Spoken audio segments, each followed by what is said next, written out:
Hello and welcome back. Today's video is going to be about every eyeshadow palette that I have decluttered. And I decided to do this video because I posted my makeup inventory yesterday, and since I filmed that, I did get rid of a few palettes. That just got me thinking, wow, I wonder how many palettes I have ever gotten rid of. Now, these have been gotten rid of over time, some many years ago. Some were expired, some I did sell, and some I did give away to other people. And the point of this video is just to kind of see how much makeup I bought and then eventually got rid of.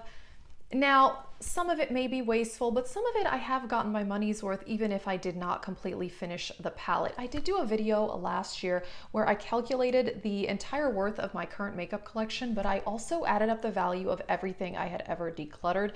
So I will leave that in the description box if you are interested. Basically, my whole point is to try to keep myself from buying things that I really wouldn't use enough and that eventually I'll just be getting rid of. Now, we all do this with clothes and things like that. There's so many, I'm sure, shirts and pants that we've purchased and then given away maybe after only wearing them 5 or 10 times. It's not that different from that, really. But yeah, I just thought it would be interesting and to see the kind of palettes and formulas I've gotten rid of. Let's get into it. All right, first up is Too Faced, and I have owned so many Too Faced palettes over time, and I currently only have one left, and that is the original chocolate bar. That was my Pan That palette last year. I have lots of pan on it, and I still really enjoy that palette. So, on to the ones I got rid of. The semi-sweet, the peanut butter, the sweet peach. That one is probably the only one that I would say I kind of regret. That was really pretty, peachy, warm, brown type shades. I did actually like that. That one I got rid of in a phase where I was just kind of crazy decluttering a lot. And I kind of regretted some of the things I got rid of. That one I would say is one. And then also the honey one, I recently got rid of that one as well. The lesson learned here is I need to stop buying Too Faced palettes. It's really not my favorite formula. I do like it, and I actually did like these palettes, but when I compare them to other formulas, I don't like them as much. Lesson learned here, I need to stop buying Too Faced palettes, and I haven't bought one in a while, so hopefully I've learned my lesson. Next up is Urban Decay, and I once owned all 3 of the original Naked palettes, 1, 2, and 3. These were my go-to palettes for many years. This is kind of all I wore other than a few drugstore quads. And I'm talking a while ago, like back in 2010, 2012, 2013. I used these 3 palettes so much. They were definitely my 3 favorites, and I do feel like I got my money's worth out of them. The Naked palette, by the time I got rid of it, was very old. I bought it right when it released. And then the Naked 2 and 3, I did eventually sell those, and I would say that formula is not my favorite. Currently, I have the Born to Run and the Naked Reloaded, and I like those. I think it's an improved formula, but you know what? I really feel I got my money's worth out of those 3 palettes, even though I didn't finish them up, and I hit pan on a few of the shades, but yeah, I used them a ton. Therefore, I think I got my money's worth. All right, on to Loreal. I once owned a lot of their palettes. I currently still have the Loreal Pro 1, which is actually a repurchase because I almost finished all my favorite shades in the original one that I had. I loved that palette, so I'm glad I repurchased it. But I also had the Pro 2, which was my first attempt at a Pan That palette. Before I ever had a YouTube channel, I actually hit pan on 7 of the shades, and then I just got really sick of that palette, so I tossed it. And then I did also have all 3 Mega Pros. Those are so expensive. And I hit pan on some of those shades, but eventually I gave those away. And yeah, those are $59 each. That is so expensive. It's crazy. So overall, I like the Pro 1, but again, Loreal is not my favorite eyeshadow formula anymore. It definitely was at some point. I feel like I got my money's worth out of maybe some of those palettes that I got rid of, but definitely not all, especially those Mega Pros. Oh man, I can't believe how much I spent on those. It kind of makes me a little sick just thinking about it, but you know, it is what it is. I'm trying to learn a lesson here. The next palette, I definitely think I got my money's worth. That was the Tarte in Bloom. That was my Pan That palette in 2018, and I hit pan on most of the shades. I use that palette every day for a year, and I recently got rid of it. I actually did do an eyeshadow palette declutter a couple months ago, and I showed it in there. I did really enjoy that palette, but I have similar shades in other palettes, and I feel like I got my money's worth. I have a lot of other palettes that I wanted to use, so this one I really don't regret getting rid of at all. Here's one that I kind of regret getting rid of, and that is the Kat Von D Shade and Light Eye Palette. This one I got rid of when I had my huge declutter phase, where I kind of got rid of so much and I was down to a very minimal makeup collection, but within a few months I regretted that, and it was stupid, but I regret getting rid of that palette. I really liked it. This matte formula was super nice. I really don't know why I got rid of it. This actually is kind of what I would consider repurchasing, especially now that Kat Von D is no longer involved in the brand. I got rid of this before she had any of her like mainstream dramas, I guess. I really didn't know any of the issues with her until I think it was last year or the year before. This was long before that.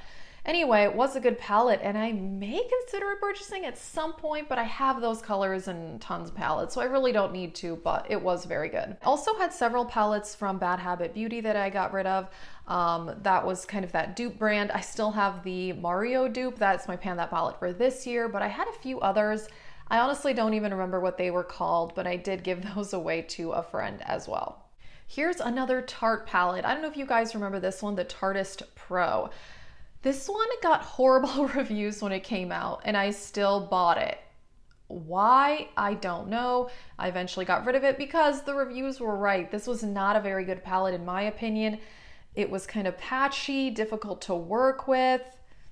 Yeah, and again, Tarte isn't my favorite formula. I only have one Tarte palette left, and that is the Tarte Toasted, and I really enjoy it. I think it's quite nice. But yeah, Tarte, I'm putting on that same list with Too Faced, where I shouldn't buy any more of their palettes because it's not my favorite formula. There's only one palette from Julius Place that I have decluttered. I have depotted a few others, but I didn't actually declutter them. But the Masquerade Mini, I did get rid of that one, I think last year, because personally, I don't think it's as good as their other palettes. Julius is one of my favorite formulas. I love the Zulu and all the Warrior palettes. I've talked about them a lot on my channel, but the Masquerade Mini was a bit patchy and more difficult to work with in my opinion. Therefore, this one I did declutter, but it's the only one from Julius that I've gotten rid of. The next ones are two palettes I recently got rid of, and I did not film that declutter, but I got rid of the Acai You palette by e.l.f. and the e.l.f. 18 Hit Wonders. I've just realized e.l.f. is not my favorite formula. It's very hit or miss. I have two of the bite-sized ones left. I have the truffle and the jalapeno. Those are pretty good, but e.l.f. is so hit or miss. Again, it tempts me because it's a brand I tend to be walking down the aisles at Target and see it and then want to purchase it.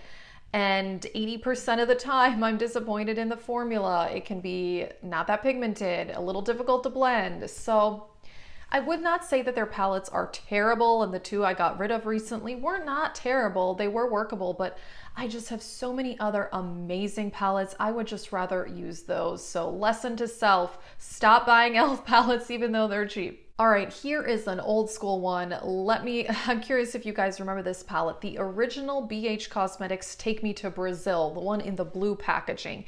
And then they later came out with a Take Me Back to Brazil and a Take Me to Brazil again, and Let's Keep Going to Brazil palette.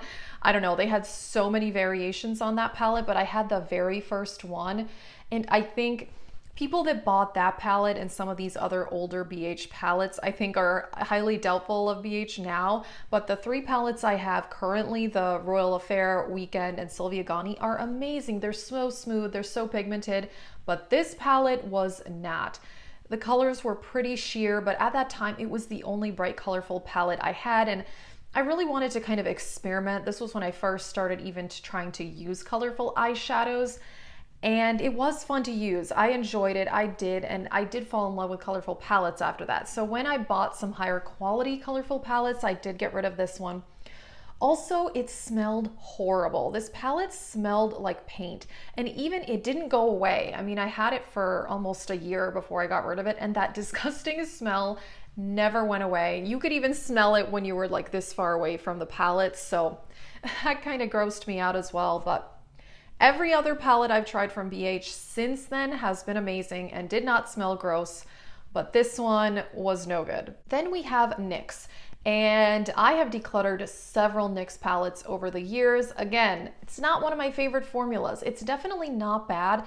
And the one that I most recently got rid of was the Ultimate Brights. And I didn't get rid of that one because I didn't like it, but I was looking through my rainbow palettes and I just realized that that one was probably my least favorite, and I had those shades in other palettes, so that's why I got rid of it. But the other NYX palettes, I don't even remember what they were called. I had 2 or 3 others quite a while ago. I mean, I'm talking like 2010-ish, and they were not very good quality, very patchy, not very pigmented. So eventually I got rid of those. But I will say the Ultimate Brights was good, and I did like that one. It was a big dupe in my collection, and I just wanted to downsize a little bit.